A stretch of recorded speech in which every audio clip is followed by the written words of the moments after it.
Welcome back to Richard Hale. What I am about to break down for you today is one of the most significant geopolitical stories developing on the planet right now.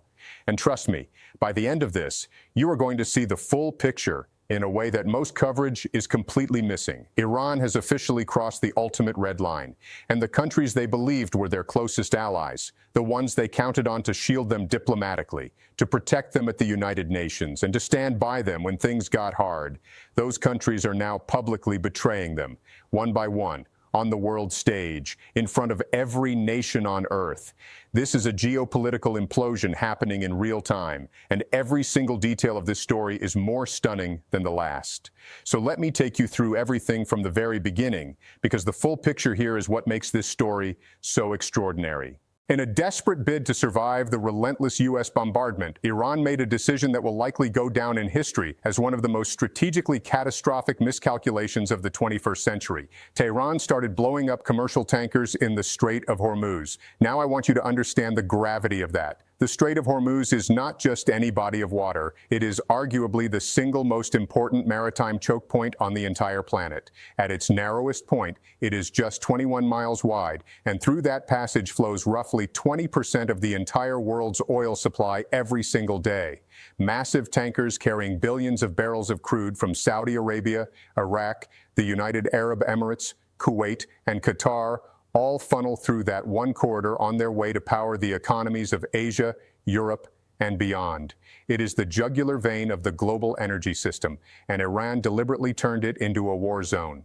The logic behind this move was calculated. If you cannot win a military confrontation directly, and Iran clearly cannot, then you hold the global economy hostage. You drive oil prices through the roof. You make the cost of continuing this war unbearable for everyone else until the United States and Israel decide it simply is not worth it. That was Tehran's master plan. That was their last remaining trump card. But here is where the story takes a turn that is genuinely hard to believe. The strategy did not just fail, it backfired so spectacularly and so completely that Iran has now accomplished something no diplomat, no adversary, and no analyst could have achieved on their own. It has united the entire planet against itself. And the story starts with the single most stunning development in this entire crisis, the betrayal from Beijing. China, the country that has been Iran's economic lifeline for years, that has purchased Iranian oil in defiance of U.S. sanctions, that has provided Iran with diplomatic cover at the United Nations for over a decade, the country that Tehran believed would always have its back. China just publicly and explicitly condemned Iran. Not in a carefully worded diplomatic whisper, in a formal public statement that leaves absolutely no room for interpretation. Here is exactly what Beijing said. China does not agree with the attacks on Gulf states and condemns all indiscriminate attacks on civilians and non-military targets. The urgent task is to immediately cease military operations and prevent further expansion of the conflict. The solution lies in returning to dialogue and negotiation as soon as possible and striving to restore peace. The fundamental solution is to jointly return to the right track of abiding by international law and the basic norms of international relations. China condemned Iran. China called out Iran for indiscriminate attacks on civilians. This is the same government that has spent years providing Iran with economic oxygen and diplomatic protection, now standing on the world stage telling every nation that what Iran is doing is wrong. That is not a subtle shift, that is a seismic break. And to understand why China made this move, you have to understand one fundamental truth. Asian countries depend on the Strait of Hormuz more than anyone else on Earth. Rising oil prices are a problem for every country, obviously. But for China, this is not just a problem. It is an existential threat to their economy and their social stability. Almost all of the oil that passes through the Strait of Hormuz goes to Asia, and the vast majority of that goes directly to China. China is the world's largest crude oil importer by a significant margin, and the overwhelming bulk of that oil comes from the Persian Gulf. Saudi Arabia alone ships around 1.6 billion barrels per year to China. Iraq and the UAE tell the same story. The majority of their oil goes to China as well. What is not going to China is flowing to Japan, South Korea, India, and the rest of Asia. Very little Gulf oil actually flows to the United States or Europe. And the consequences are already playing out on the ground inside China. There are reports of massive lines at gas stations across Chinese cities, drivers rushing to fill their tanks before prices spike even further. The Iranian attacks on Gulf shipping are not an abstract geopolitical event for ordinary Chinese citizens. They are showing up directly at the pump. And the Chinese government, a government acutely sensitive to domestic stability and social unrest, is watching this with absolute alarm. This is precisely why the countries that Iran believed were its allies are now turning against it. Being an Iranian ally right now means absorbing the economic consequences of Iran's terrorism, and no country on earth is willing to pay that price. And if you want more proof of just how far Iran has gone off the rails, look at what happened with Oman. Iran attacked oil refineries and ports in Oman just 2 days ago, and this attack exposed the total bankruptcy of Iran's stated justifications more clearly than anything else in this conflict. The Islamic Republic has been telling the world that it is striking countries that host U.S. military bases or that are actively cooperating with Washington and Israel against Iran. That has been the official narrative from Tehran. Resistance, not terrorism. But Oman has no U.S. military bases, not a single one. Oman has actually been one of the most consistent diplomatic intermediaries between Iran and the United States over the years. Oman facilitated nuclear negotiations. Oman refused to grant America permission to use its airspace or territory for operations against Iran during this conflict. Oman stayed perfectly neutral. They met every single condition the Islamic Republic ever publicly demanded of its neighbors, and Iran attacked them anyway. That is the moment the rest of the world stopped accepting Tehran's justifications. Because if you will attack a country that did literally everything you asked, that stayed neutral, that tried to protect you diplomatically, that refused to cooperate with your enemies, then you are not conducting principled military operations. You are conducting terrorism. You are attacking whoever is economically convenient, whoever will push oil prices higher fastest, whoever will cause maximum global pain with minimum military risk. The strategic reality for Iran right now is bleak. They cannot fight the United States militarily. Their air defenses have been degraded, their air force infrastructure is shattered, their missile production facilities have been hit hard. They cannot effectively fight Israel either. Their proxy networks have been systematically dismantled. So the only card left to play is economic terrorism. Attack merchant ships, threaten oil supplies, drive up energy prices, and hope the political will to continue this campaign eventually collapses. Terrorism until the world surrenders. That is the Iranian strategy in its most unvarnished form. But it is not working, not even close. It is producing the exact opposite result. At the United Nations Security Council, a resolution was just passed condemning Iranian attacks. 13 countries voted in favor, 0 voted against. But what makes this vote genuinely historic is not the 13-0 margin. It is the behavior of China and Russia. Both are permanent Security Council members. Both hold veto power. Either one could have killed this resolution with a single vote. For years, that is exactly what they have done, shielding Iran and other aligned governments from international accountability. But this time, China abstained. Russia abstained. They stepped back. They let the resolution pass.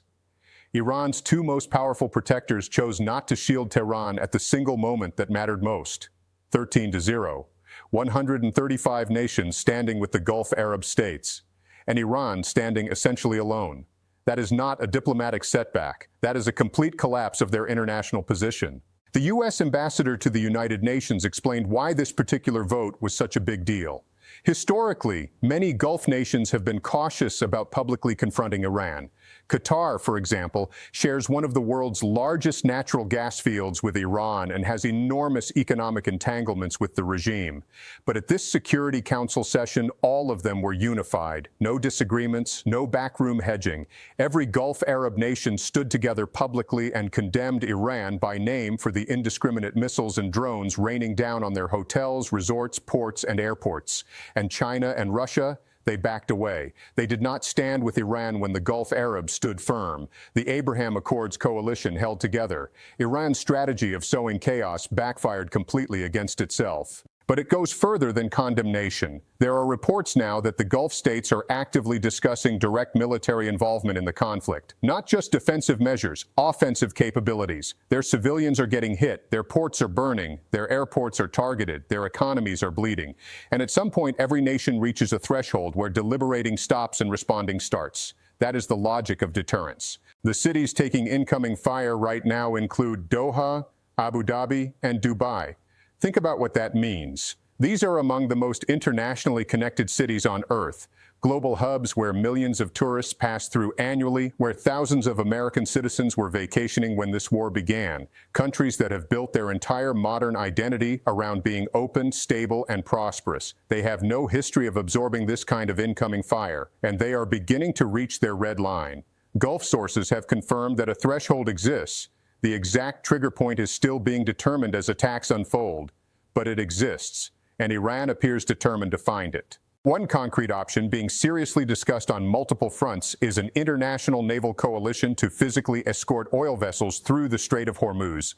This is not a uniquely American idea. European governments are pushing for it aggressively as well.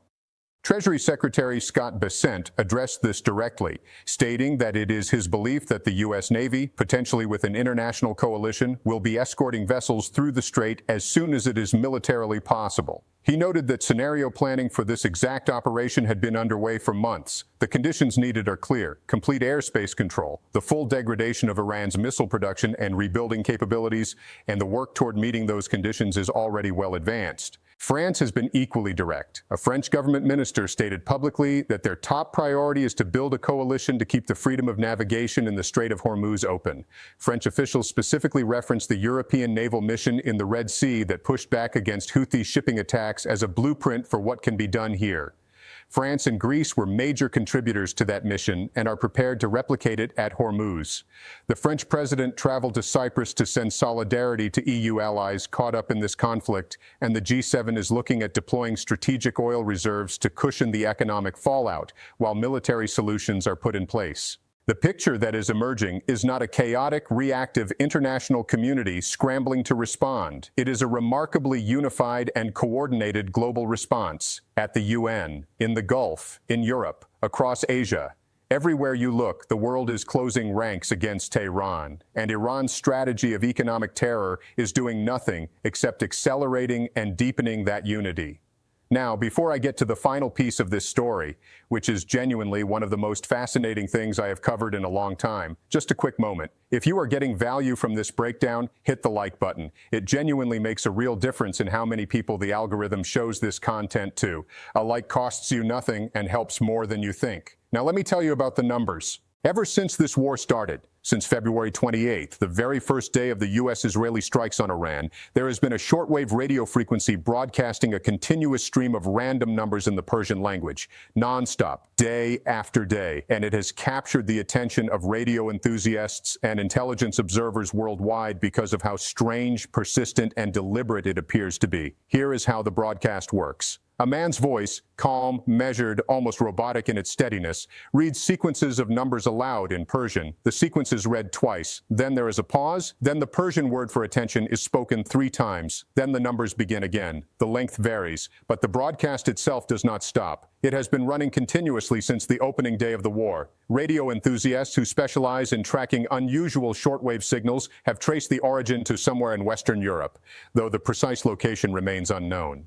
And then, 5 days into the war, something new happened. Someone started jamming the signal. A specific form of electronic interference called a bubble jammer was deployed against the frequency, flooding the airwaves with noise designed to make the numbers impossible to understand. This is a deliberate, technically sophisticated operation. Someone with serious resources decided they did not want this broadcast reaching its intended audience. But the broadcast did not stop. It simply moved to a different frequency and kept going. The signal was independently verified and recorded as recently as March 10th, meaning it has been running continuously for roughly 2 weeks. So what is it?